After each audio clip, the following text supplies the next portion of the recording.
গত কিছুদিন আগে আপনারা দেখছেন আমাদের সেই চিরচেনা মুখ, ঠিক আছে, অসভ্য, সেটা হচ্ছে সালমান এফ রহমান। আমরা সেই চিরচেনা সাদা দাড়ি, সাদা চুল, সাদা পাঞ্জাবি, সাদা প্যান্ট, ঠিক আছে। আর যখন যখন পালাইতে গেছিল তখন সাদা দাড়িও নেই, মাথার চুলও আর সাদা নাই। পালানোর চেষ্টা করছিল কিন্তু শেষ রক্ষা হয় নাই।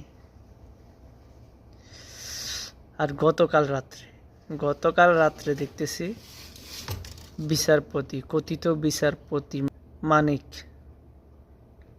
ঠিক আছে, দেখছি বর্ডারের মধ্যে কলা পাতার উপর শুয়ে আছে এই বয়সে। ওকে জিজ্ঞাসা করা হয়েছিল, এই কালা মানিককে জিজ্ঞাসা করা হয়েছিল যে কোথায় যাইতেছেন, বলতেছে আমি ইন্ডিয়া যাব। আমাদের পয়সার কোনো প্রয়োজন নেই, ঠিক আছে। আপনি তো বলতেছে আপনি ইন্ডিয়া যাওয়ার জন্য কয় টাকা কন্ট্যাক্ট করছেন, বলতেছে 15,000 টাকা কন্ট্যাক্ট করছি ইন্ডিয়া যাওয়ার জন্য, ঠিক আছে। তারপর তার কাছে নাকি ক্যাশ ছিল 60 থেকে 70 লাখ টাকা, ঠিক আছে। তো 15,000 টাকা কন্ট্যাক্ট করে ওরে নৌকাতে উঠাই নিয়ে গেছে বর্ডার পর্যন্ত। নিয়ে যাওয়ার পর দুইজন ছিল, বলতেছে দুজনে মাইরা ধইরা 70 লাখ টাকা, 60-70 লাখ টাকা যা ছিল সবগুলা নিয়ে গেছে। ওরা কলা পাতার মধ্যে শুয়ে রাখছে, বুঝছেন। এই বিচারপতি মানিক, এই মানিককে তো সবাই চেনেন। গত কিছুদিন আগে একটা টকশোতে একটা মেয়েকে, একটা উপস্থাপিকাকে রাজাকারের বাচ্চা বলে গালি দিচ্ছিল। তারপরে গত কিছুদিন আগে আমাদের প্রাণপ্রিয়, সবার প্রিয় মাওলানা এনায়েতুল্লাহ আব্বাসী হুজুর, ওনাকেও রাজাকার বলে সম্বোধন করছে উনি, ঠিক আছে। এই বিচারপতি এই মানিক, এই যে এই বৃদ্ধ বয়সে এসে নিজের মাতৃভূমি ছেড়ে পালাইতে হইতেছে, এটা হচ্ছে তার কাজের, যে কাজগুলো করছে, যে কাজকর্মগুলো করছে তার ফল ভোগ করার জন্য। এগুলো হচ্ছে ফল, এগুলো হচ্ছে তার ফল, ঠিক আছে।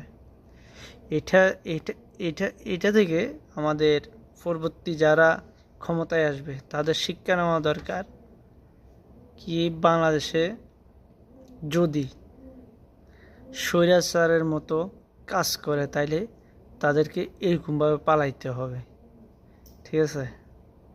এই জিনিসগুলো মাথায় রাখা দরকার।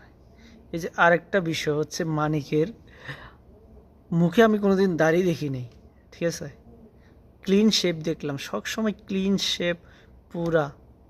কিন্তু কালকে যখন ধরা গেছে তার মুখের মধ্যে দেখছেন সাদা সাদা সব দাড়ি, সবগুলো সাদা সাদা হয়ে গেছে দাড়ি। এই মানুষটার একটা দাড়ি পর্যন্ত কোনোদিন দেখা যায় না।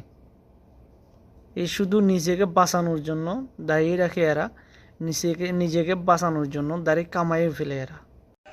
এই যে আজকে কোর্টে উঠানোর সময় এই মানিকের যেভাবে থাবড়াইছে মানুষের, যেভাবে ডিম মারছে, ওটা তার ছেলে মেয়ে দেখে না? তার ছেলে মেয়ে, নাতি নাতি যারা আছে তারা দেখে না এগুলো? কিরকম লাগে তাদের কাছে যে আমার বাপ, আমার দাদা আজকে বাংলাদেশের মধ্যে মানুষের ডিম মারতেছে, ওদেরকে থাপড়াইতেছে, ওদেরকে কি করছে জীবনে টাকাই সব কিছু।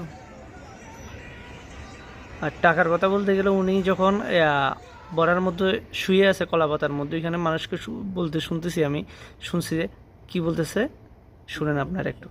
আচ্ছা, ঠিক আছে। বলতেছে টাকা দিয়ে দিবে, ঠিক আছে। ওই এখান পর্যন্ত কেন আসছে? ইন্ডিয়াতে যাওয়ার জন্য, বাংলাদেশে যাবে না ও বলতেছে তোমরা চলে যাও এখানে, তোমাদেরকে আমি টাকা দিয়ে দিব। কত বড় মাদার চোদ হইলে হ্যাঁ এখনো এই কথাটা বলতে পারে, চিন্তা করে দেখ।